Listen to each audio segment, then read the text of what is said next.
गुरु प्रकाश जी के पास आता हूं। गुरु प्रकाश जी, क्या एक तरफा इतिहास दिखाया जा रहा है या एक तरफा आतंकवाद पढ़ाया जा रहा है? नहीं, देखिए, ये वैचारिक दोहरापन जो है, ये इसकी आलोचना करता हूं मैं।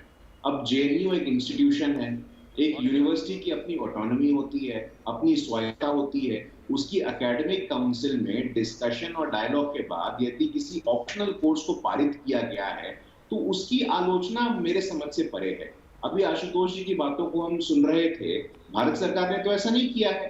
देखिए, भारत सरकार की अफगानिस्तान के संदर्भ में भी प्राथमिकता क्या है? प्राथमिकता ये है कि वहां अपने जो लोग फंसे हुए हैं उनको वापस कैसे लेकर के आना है।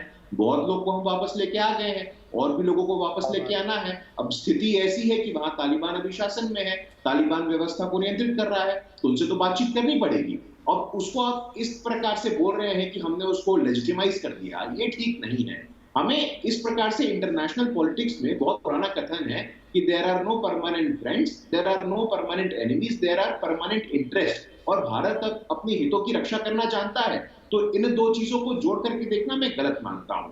और रेडिकल इस्लामिक फंडामेंटलिज्म, इस्लामिक कट्टरपंथ, ये आज की तो बात है नहीं। हम और हमारा संगठन पिछले कई दशकों से इसकी बात कर रहा है। और आशुतोष जी कह रहे हैं कि बौद्ध धर्म, अरे भाई, बौद्ध धर्म की स्थापना पीस, नॉन वायलेंस और कोऑपरेशन पे हुई थी।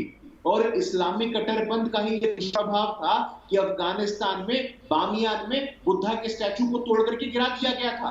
ये बौद्ध आतंकवाद था। किस प्रकार की बातें करते हैं आप? ये वैचारिक दोहरापन ठीक नहीं है। अब समय आ गया है। अंग्रेजी में कहते हैं you should call a spade a spade. आप स्पेड को स्पेड बोलिए ना। Islamic fundamental terrorism, radical Islamic thought एक समस्या है, एक वैश्विक समस्या है। अब पॉलिटिकली करेक्ट होने के लिए आप कब तक इससे भागेगा? पॉलिटिकली करेक्ट होने का जमाना अब नहीं है। हम लोगों ने देखा है कि वो चाहे 9/11 हो, मुंबई हो, भारत तो विक्टिम रहा है।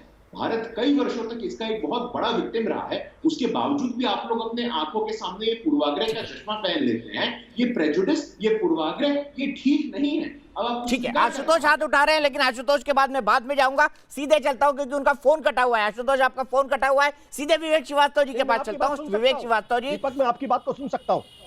मैं एक एक कमेंट सबका ले लूं, फिर मैं आपके साथ आऊंगा। बहुत समय है आपके डिस्कशन में और मैं आपको पूरा समय दूंगा। विवेक श्रीवास्तव जी, मुझे बताइए, 9/11 करने वाले क्या इस्लामी जिहादी नहीं थे? 26/11 करने वाले क्या इस्लामिक जिहादी नहीं थे? 7/7 करने वाले क्या इस्लामिक जिहादी नहीं थे? जिन लोगों ने फ्रांस के अंदर कत्लेआम किया, क्या वो इस्लामिक जिहादी नहीं थे? जिन लोगों ने ब्रसल्स में विस्फोट कराया, क्या वो इस्लामिक जिहादी नहीं थे? कब तक बचेंगे इस्लामिक आतंकवाद के शब्द से? और कब तक पार्टी आपकी आतंकी सोच, जिहादी सोच वाली मानसिकता को कवर फायर देती रहेगी? आप सुनिए।